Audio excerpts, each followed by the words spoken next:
Hello friends, conceptual classes में आप लोगों का स्वागत है। मैं जितेंद्र कुमार आप लोगों का स्वागत करता हूं। दोस्तों, आज के वीडियो में हम लोग अकबर के दरबार में रहने वाले नवरत्नों के बारे में पढ़ेंगे। अकबर के द्वारा किए गए प्रमुख सुधार को पढ़ेंगे।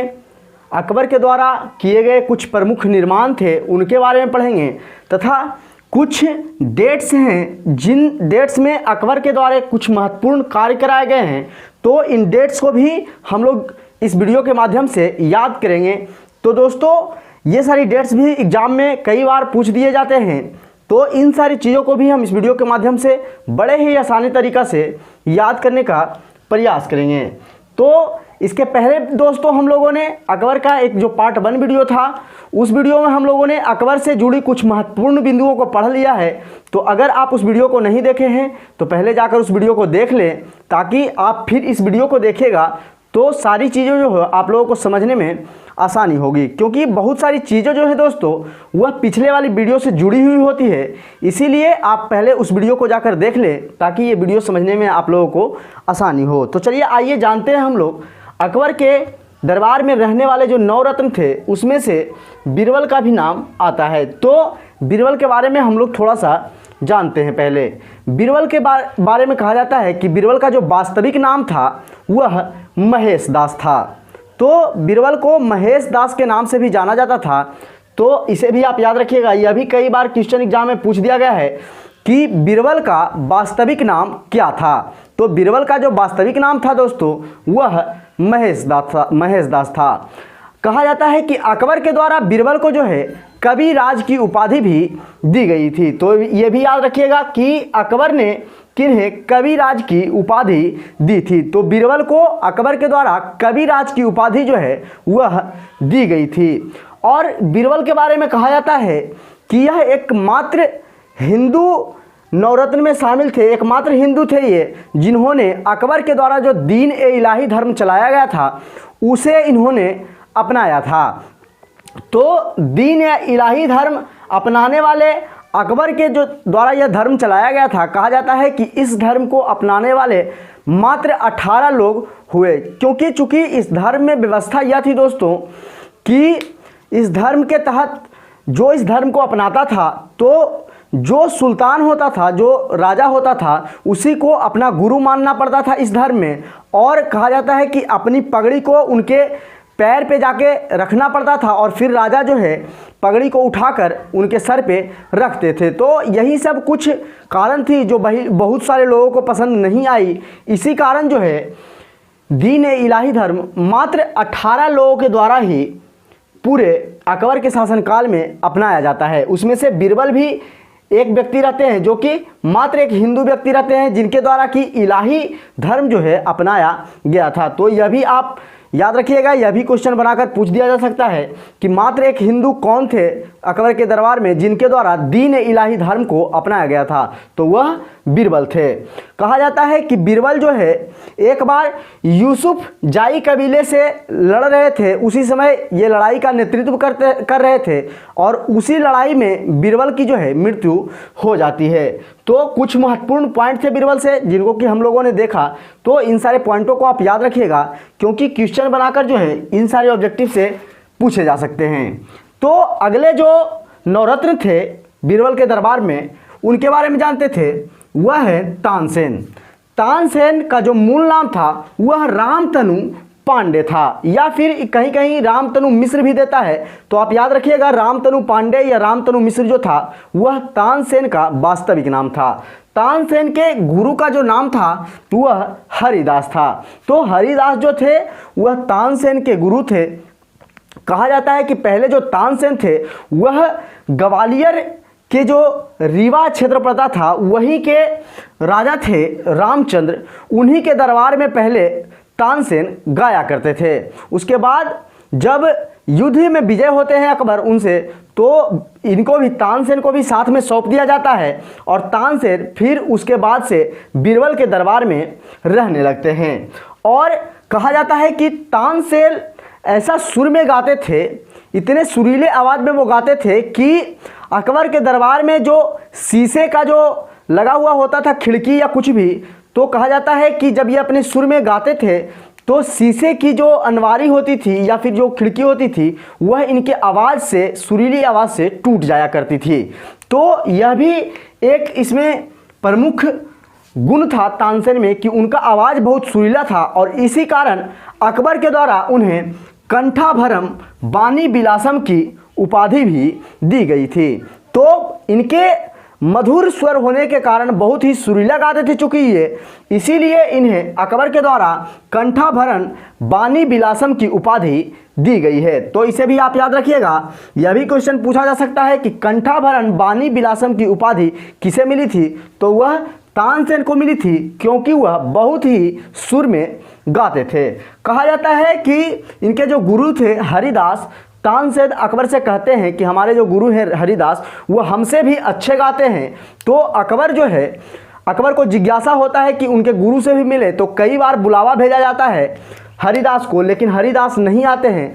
तो फिर कहा जाता है कि अकबर स्वयं जाकर के उनके पास मिलते हैं। तो हरिदास के द्वारा कहा जाता है कि हम किसी व्यक्ति विशेष के लिए नहीं, हम सिर्फ अपने ईश्वर के लिए गाते हैं। तो यह भी कहानी है, तो यह भी आप याद रखिएगा। तानसेन के द्वारा कई कृतियां का जो है निर्माण किया गया, जिसमें कुछ प्रमुख हैं जो कि एग्जाम में पूछे जाते हैं, तो इसे आप याद रखिएगा। मियाँ की टोढ़ी, मियाँ का मल्हार, मियाँ का सारंग, ये सारी कृतियां जो है तानसेन के द्वारा रचित किया गया है। तो इसे भी आप याद रखिएगा।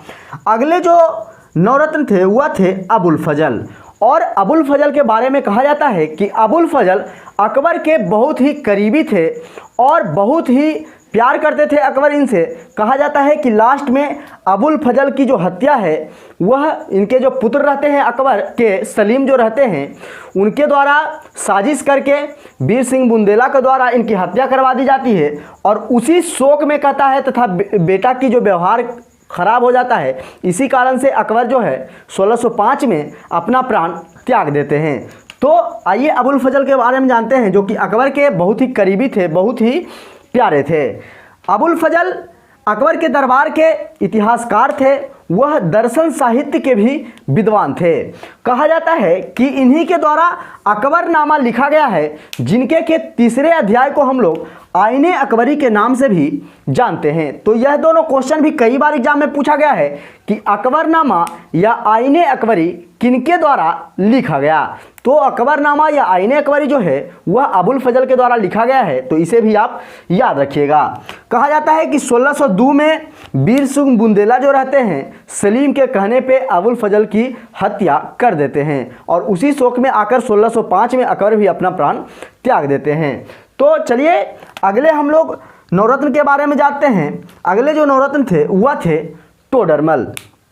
टोडरमल के बारे में कहा जाता है कि यह शेरशाह सूरी जो थे, इसके पहले वाले जो वंशज थे, उन्हीं के दरबार से वह रहते आ रहे थे टोडरमल, और उनके बाद जो है यह अकबर के दरबार में आते हैं। तो चूंकि शेरशाह सूरी के दरबार में यह लंबे समय तक रहते हैं, इसीलिए इनके पास बहुत सारा अनुभव होता है और कहा जाता है कि अकबर के दरबार में आकर भूमि सुधार के क्षेत्रों में इनके द्वारा कई सारी व्यवस्थाएं की जाती है। और कहा जाता है कि इन्हीं के द्वारा जो है दहसाला बंदोबस्त, टोडरमली व्यवस्था, बहुत सारी व्यवस्था जो है भूमि सुधार के अंतर्गत टोडरमल के द्वारा किया जाता है। इनके दरबार में, अकबर के दरबार में जितने भी नवरत्न थे वह किसी न किसी रूप से अपने विशेष क्षेत्रों में वह विशेष गुण रखने के कारण ही उन्हें अकबर के द्वारा नवरत्नों में शामिल किया गया था। तो टोडरमल जो थे वह भूमि सुधार से संबंधित थे।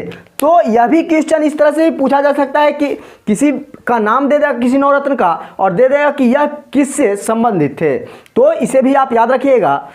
तो अगले हम लोग जो नवरत्न थे वह थे अब्दुल रहीम खाने खाना।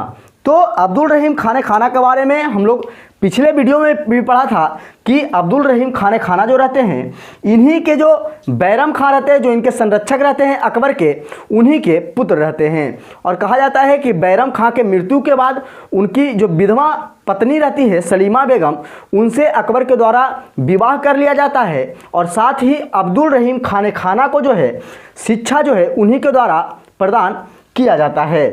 तो बैरम खां का जो ये पुत्र रहता है अब्दुल रहीम खाना खाना, और गुजरात जब विजय करके आते हैं यह अब्दुल रहीम, तो इन्हें अकबर के द्वारा खाने खाना की उपाधि दी जाती है। तो इसे भी आप याद रखिएगा कि खाने खाना की उपाधि अब्दुल रहीम को गुजरात विजय के उपरांत मिला था। कहा जाता है कि यह अकबर के दरबार में एक कवि तथा साहित्यकार के रूप में जाने जाते थे। तो इसे भी आप याद रखिएगा, अब्दुल रहीम खाने खाना जो थे वह कवि और साहित्यकार थे अकबर के दरबार में। चलिए अगले जो नवरत्न थे मान सिंह, उनके बारे में जानते हैं। मान सिंह के बारे में कहा जाता है कि यह राजा भारमल के पौत्र थे और भगवान दास के पुत्र थे।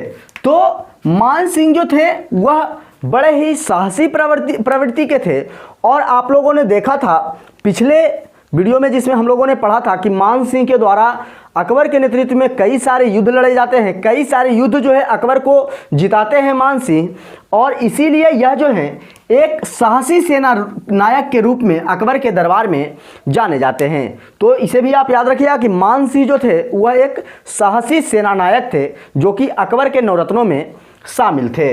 अगला जो नवरत्न थे वह थे फैजी, और फैजी जो थे वह अबुल फजल के ही भाई थे। अभी आप लोगों ने पढ़ा था अबुल फजल जो कि अकबर के बहुत ही प्रिय रहते हैं और इन्हीं के कारण कहा जाता है कि अकबर की मृत्यु भी होती है, और उन्हीं के भाई रहते हैं फैजी।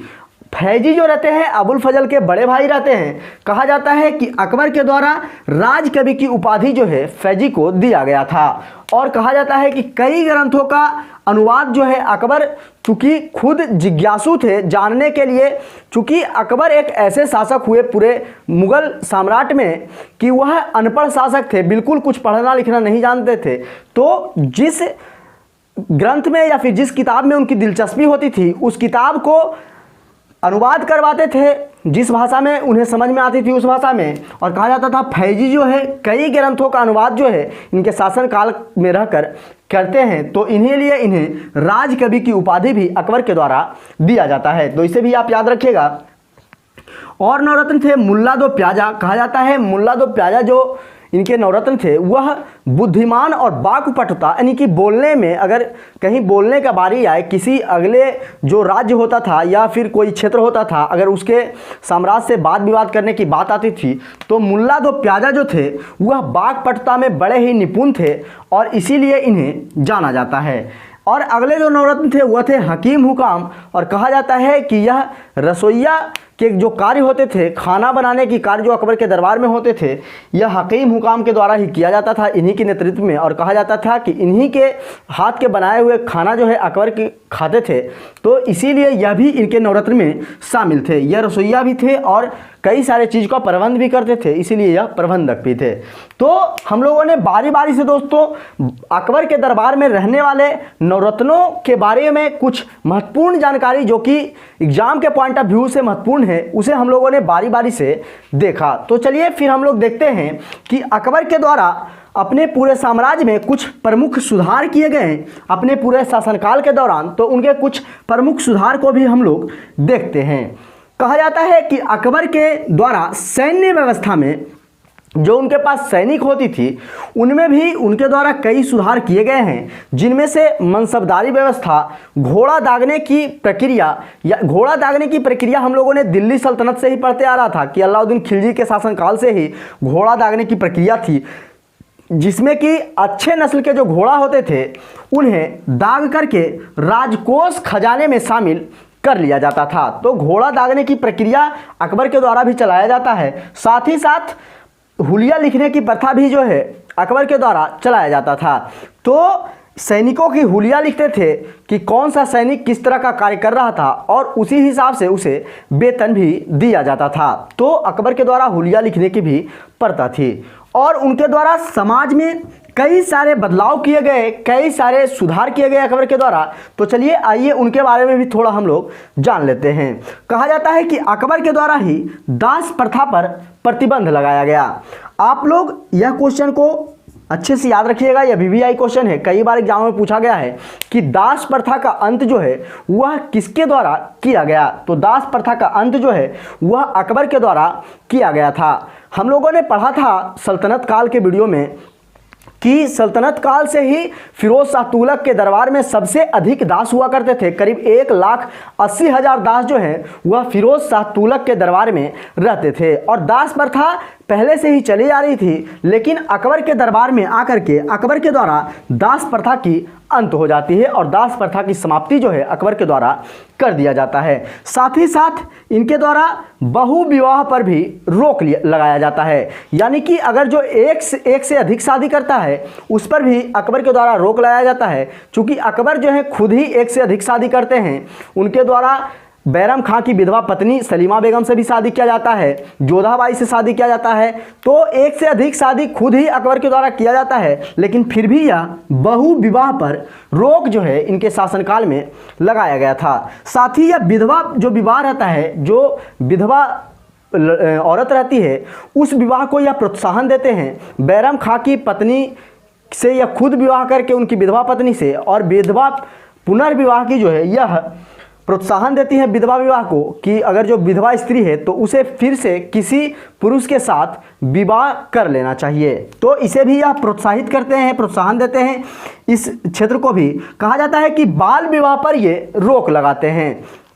कहा जाता है कि इनके शासनकाल में 16 वर्ष से कम लड़के और 14 वर्ष से कम लड़कियां जो रहती है उनके शादी पे जो है यह रोक लगाते हैं और यहीं से जो है बाल विवाह पर रोक लगाई जाती है। अभी भी बाल विवाह पे रोक है। अभी जो शादी करने का उम्र है हम लोग का, जानते हैं हम लोग कि लड़कों का 21 साल और लड़कियों का कम से कम 18 साल होना चाहिए। तो उस समय जो एज निर्धारण था वो लड़कों का कम से कम 16 वर्ष से नीचे ना हो और लड़कियों का 14 वर्ष से नीचे न हो। यह अकबर के दरबार में ऐसी व्यवस्था थी। तो इनके द्वारा बाल विवाह पर भी रोक लगाया गया। सती प्रथा पर भी इनके द्वारा रोक लगाया गया कि जब किसी का पति मर जाता था तो उसकी पत्नी को भी अपने पति के साथ चिता पर जलना पड़ता था, उसे साथ में सती हो जाना पड़ता था। तो सती प्रथा पर भी अकबर के द्वारा रोक लगाई गई। अंतर जातीय विवाह को इन्होंने प्रोत्साहन दिया। अंतरराज्यीय या अंतरजातीय जो विवाह था उसे प्रोत्साहन दिया कि अगर जो बगल का राज्य है या फिर अदर कास्ट भी है तो उससे शादी आप कर सकते हैं। इस कार्य को उन्होंने बढ़ावा दिया था। कहा जाता है कि इन्होंने अपने समाज को सुधारने के लिए एक वैश्यालय की भी इन्होंने निर्माण करवाया था। अपने पूरे समाज से बहुत ही दूर जाकर के एक वैश्यालय का इनके द्वारा निर्माण कराया जाता है और कहा जाता है कि उस वैश्यालय जिस स्थान पे इसके द्वारा स्थापना करवाया जाता है उसे शैतानपुरी के नाम से जाना जाता है। तो इसे भी आप याद रखिएगा कि अकबर के दरबार में वैश्यालय का भी निर्माण करवाया गया था जिसे कि शैतानपुरी के नाम से जाना जाता था।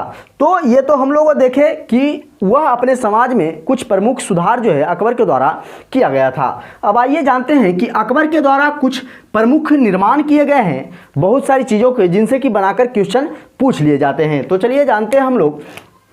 अकबर के द्वारा ही आगरा का लाल किला जो है वह बनवाया जाता है। तो यह क्वेश्चन कई बार लड़कों को कंफ्यूज करता है, क्योंकि एक दिल्ली का लाल किला अलग है और आगरा का लाल किला अलग है। तो इसे आप याद रखिएगा कि आगरा का जो लाल किला है वह अकबर के द्वारा बनाया गया था। तो इसे आप याद रखिएगा। लाहौर का किला जो है इनके द्वारा बनवाया जाता है। इलाहाबाद का किला बनवाया जाता है। फतेहपुर सीकरी का जो है निर्माण करवाया जाता है इनके द्वारा। कहा जाता है कि जब गुजरात ये विजय करके आते हैं गुजरात के क्षेत्रों के, तो उसी के उपलक्ष्य में अकबर के द्वारा एक फतेहपुर सीकरी नामक शहर की स्थापना की जाती है और बाद में चलकर यह फतेहपुर सीकरी को अपनी राजधानी भी बनाते हैं। तो इसे भी आप याद रखिएगा। साथ ही दीवाने खास पंचमहल और जोधाबाई का महल भी इनके द्वारा बनवाया जाता है। जोधाबाई इनकी पत्नी थी, तो उनके मरने के बाद उनके लिए एक महल का निर्माण करवाया जाता है जिसे कि जोधाबाई महल के नाम से जाना जाता है। बुलंद दरवाज़ा जो कि फतेहपुर सीकरी में ही है, जो उनका मेन गेट है। जब वो जीत के आए थे कहा जाता है गुजरात, तो अपने विक्ट्री को दिखाने के लिए, अपने साम्राज्य को पूरा दिखाने के लिए एक बहुत ही विशाल दरवाजे का निर्माण करवाते हैं जिसे कि बुलंद दरवाज़ा के नाम से जाना जाता है। तो यह भी अकबर के द्वारा ही बनवाया गया था। साथ ही दिल्ली में जो है हुमायूं का ये मकबरा बनवाते हैं। अपने पिता के मृत्यु के बाद अपने पिता का मकबरा जो है वह दिल्ली में बनाते हैं। वह जो है हुमायूं के मकबरा के नाम से जाना जाता है। तो इसे भी आप याद रखिएगा। फिर अगर बात करें तो इनके दरबार में कुछ प्रमुख चित्रकार रहते थे, क्योंकि चित्रकला में इन्हीं के शासनकाल से ही लगभग चित्रकला में बहुत ही दिलचस्पी ली जाती है और कहा जाता है कि इनके दरबार में कई चित्रकार रहते थे जो कि चित्र बनाने में माहिर थे। अब्दुल समद दसवंत एवं बसावन जो हैं इनके दरबार के प्रमुख चित्रकार थे। तो इनके नाम आप याद रखिएगा, अब्दुल समद, दसवंत एवं बसावन। तो अब इनके दरबार में कुछ प्रमुख संगीतज्ञ भी रहते थे। चूँकि अकबर जो हैं खुद संगीत प्रेमी थे, खुद ही संगीत से बहुत लगाव था उनका, इसीलिए वह अपने दरबार में कई संगीतकारों को रखते थे। कहा जाता है कि अकबर खुद जो हैं नगाड़ा बजाने के शौकीन थे। तो यह भी क्वेश्चन कई बार एग्जामों में पूछा जाता है कि अकबर के द्वारा कौन सा वाद्य यंत्र बजाया जाता था। तो अकबर के द्वारा जो है वह नगाड़ा बजाया जाता था। तो इसे भी आप याद रखिएगा, अकबर जो है अकबर नगाड़ा वादक थे। कहा जाता है कि इन्हीं के संगीतज्ञ जो रहते थे इनके दरबार में, उनमें से तानसेन, बैजू बावरा, बाज बहादुर तथा बाबा रामदेव जो थे वह प्रमुख संगीतकार थे। तो आप याद रखिएगा, जिसमें कि तानसेन जो हैं बहुत ही विख्यात होते हैं, उनके सुरों को लेकर के बहुत ही उन्हें जाना जाता है। उन्हें अकबर के द्वारा कंठाभरम बानी विलासम की उपाधि भी दी जाती है। तो इन सारी चीज़ों को आप याद रखिएगा। चलिए आप जानते हैं कि अकबर के शासनकाल में कुछ अकबर के द्वारा प्रमुख कार्य जो हैं, कुछ महत्वपूर्ण कार्य कराए गए हैं, और वह महत्वपूर्ण कार्य किस वर्ष में कराए गए हैं यह भी क्वेश्चन एग्जाम में बनाकर पूछ देता है। तो उस महत्वपूर्ण वर्ष को देखेंगे और साथ ही देखेंगे कि उस महत्वपूर्ण वर्ष में कौन सा कार्य जो है अकबर के द्वारा कराया गया है। तो चलिए आइए जानते हैं। अकबर का जो जन्म है वह 1542 में हुआ था। यह हम अकबर के पहले वाले वीडियो में पढ़ लिए हैं। अगर आप नहीं पढ़े हैं उसको तो आप जाके उस वीडियो को देख सकते हैं। और कहा जाता है कि 1556 में जब इनके पिता की जो हुमायूं रहते हैं उनकी मृत्यु जो है दिन पनाह नामक पुस्तकालय की सीढ़ियों से गिर के हो जाती है। तो 1556 में ही बैरम खां के द्वारा जब ये पंजाब के कलनौर क्षेत्र में रहते हैं तो वही जो है इनकी राज्याभिषेक कर दी जाती है। और फिर कहा जाता है कि 1556 ईस्वी से 1560 ईस्वी तक अकबर जो है बैरम खां के संरक्षण में रहते हैं, और 1560 में जो है फिर बैरम खां का पतन हो जाता है। तो इसकी डेट ऑफ बर्थ याद रखिएगा आप। अकबर का 1542 में इनका जन्म हुआ, 56 में इनका राज्याभिषेक हुआ, 60 में बैरम खां का पतन हो जाता है। इनके जो संरक्षक के रूप में जाने जाते हैं, जिन्हें कि ये खानम बाबा या खान बाबा के नाम से पुकारते थे, उनकी जो है पतन 1560 ईस्वी में हो जाती है। और कहा जाता है कि जब बैरम खां का पतन होता है, उनकी जब मृत्यु होती है, उसके बाद अकबर के शासनकाल पर अकबर का जो शासन रहता है उस पर स्त्रियों का दबदबा हो जाता है। इसकी जो धाय माँ रहती है उनके द्वारा तथा उनकी जो सहयोगी स्त्रियाँ रहती है हरम दल, उनके द्वारा अकबर के साम्राज्य पे एक तरह से जकड़ दिया जाता है अकबर को साम्राज्य को। और उस 60 से 64 तक का जो पीरियड रहा है उसे पेटीकोट शासन के नाम से अकबर के शासनकाल में जाना जाता है। तो ये सारी चीज़ हम लोग पिछले वीडियो में पढ़ लिए हैं, अगर आप नहीं देखे हैं तो जा कर के देख सकते हैं। 1562 ईस्वी में अकबर के द्वारा दास प्रथा का अंत जो है किया जाता है। तो इसे भी आप याद रखिएगा। 1563 में अकबर के द्वारा तीर्थ यात्रा कर की समाप्ति जो है वह कर दिया जाता है। चूँकि जब इनका शादी जोधाबाई से होता है, जो कि एक राजपूत घराने की कन्या रहती है, जब उनसे इनकी शादी होती है तो हिंदुओं के प्रति इनका लगाव बढ़ जाता है। और इसी कारण जो है तीर्थ यात्रा कर, जो कि हिंदुओं से लिया जाता था, धार्मिक स्थानों पे जाने के बदले तीर्थ यात्रा कर समाप्त कर दिया जाता है। और 1563 में तीर्थ यात्रा कर और उसके एक साल बाद 1564 में जजिया कर की भी समाप्ति कर दी जाती है। चूँकि इनका लगाव जो है हिंदुओं के प्रति बढ़ जाता है, तो जजिया कर हम लोगों कई बार पढ़े थे कि गैर जो मुसलमान थे, यानी कि हिंदू आप कह सकते हैं कि हिंदुओं से वसूला जाने वाला धार्मिक कर जो था उसे जजिया कर के नाम से जानते हैं। तो जजिया कर को भी अकबर के द्वारा 1564 ईस्वी में समाप्त कर दिया जाता है।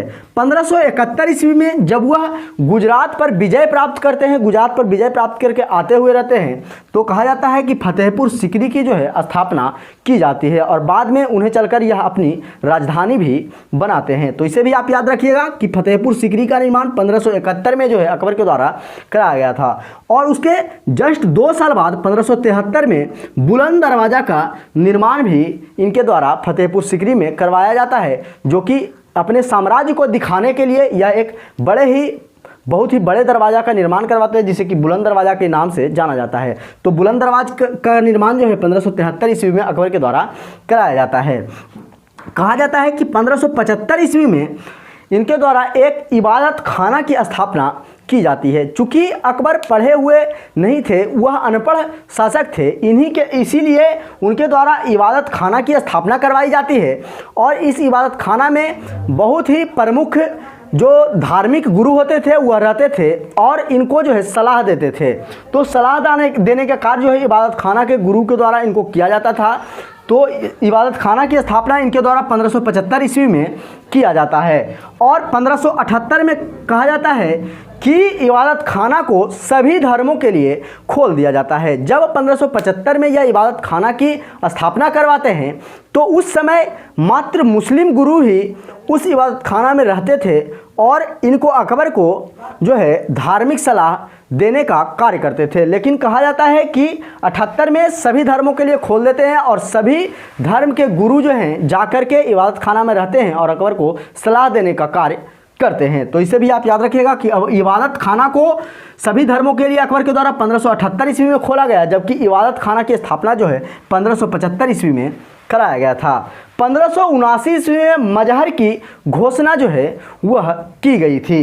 तो इसे भी आप याद रखिएगा कि मजहर की घोषणा जो है 1579 ईस्वी में, यानी इबादत खाना को सभी धर्मों के खोलने के जस्ट एक साल बाद भी मजहर की घोषणा की जाती है। तो मजहर क्या था कि इसमें राजा को जो है धार्मिक जो मामला होता था उस पर जो न्याय लेने का, जो फैसला लेने का कार्य होता था वह राजा के द्वारा भी किया जाने लगा, उसमें राजा का भी हस्तक्षेप होने लगा। अगर जैसे कि सभी धर्मों के लिए जब अकबर खोले थे तो जैसे कि हिंदू या मुस्लिम गुरुओं में जब कभी बकझक हो जाती थी, वो कहते थे ये भी सही है और वो कहते थे ये भी सही है, तो उसमें जो राजा होते थे उनके द्वारा किस चीज़ को सही मानना है ये राजा के द्वारा मजहर के तहत चुना जाता था। तो मजहर की घोषणा जो है 1579 ईस्वी में अकबर के द्वारा किया जाता है। 1580 ईस्वी में दहसाला बंदोबस्त इनके द्वारा किया जाता है, जो कि टोडरमल जो कि भूमि सुधार से संबंधित थे उन्हीं के द्वारा किया जाता है। तो दहसाला बंदोबस्त 1580 ईस्वी में किया जाता है, तो इसे भी आप याद रखिएगा। 1582 ईस्वी में दीन ए इलाही की स्थापना करते हैं, यानी कि मात्र 18 आदमी जो है इस दीन ए इलाही को अपनाते हैं, तो इसे भी आप याद रखिएगा। और 1583 ईस्वी में जो है एक इलाही संबत की शुरुआत जो है अकबर के द्वारा किया जाता है। तो इलाही संबत का शुरुआत कब किया जाता है? 1583 ईस्वी में, तो इसे भी आप याद रखिएगा। 1585 ईस्वी में यह जो है अपनी राजधानी लाहौर हस्तांतरित कर लेते हैं। दिल्ली से अपनी राजधानी बदलकर कहाँ ले आते हैं? फिर लाहौर ले आते हैं। तो वह 1585 में अपनी राजधानी को हस्तांतरित करते हैं, तो इसे भी आप याद रखिएगा। और कहा जाता है कि अकबर के द्वारा 1601 ईस्वी में सबसे अंतिम युद्ध लड़ा जाता है, असीरगढ़ का युद्ध। इसके बारे में हम लोग पिछले वीडियो में भी पढ़ा था कि 1601 ईस्वी में असीरगढ़ का युद्ध लड़ा जाता है। और इस युद्ध के बाद कहा जाता है कि यहाँ जो है अबुल फजल की हत्या जो है 1602 ईस्वी में, जब उनके पुत्र के कहने पे, सलीम जो उनका पुत्र था, उनके कहने पे वीर सिंह बुंदेला के द्वारा जब अबुल फजल जो उनके बहुत ही प्यारे रहते हैं उनकी हत्या कर दी जाती है। और तब से अकबर सही तरीक़ा से नहीं रहने लगते हैं और अपने पुत्र का जो व्यवहार है उसे देखकर बहुत दुखी रहने लगते हैं। और धीरे धीरे कहा जाता है कि 1605 ईस्वी में अकबर की मृत्यु हो जाती है। तो इसे आप याद रखिएगा कि उनका अंतिम आक्रमण अगर पूछे तो अकबर का जो अंतिम आक्रमण था वह 1601 ईस्वी में असीरगढ़ पर आक्रमण था और अकबर की मृत्यु जो है वह 1605 ईस्वी में हो जाती है। तो दोस्तों, हम लोगों ने इस वीडियो के माध्यम से अकबर के जो कुछ बचे हुए पॉइंट थे उन सारे पॉइंट को ऑब्जेक्टिव के माध्यम से बारी बारी से क्लियर करने का प्रयास किया।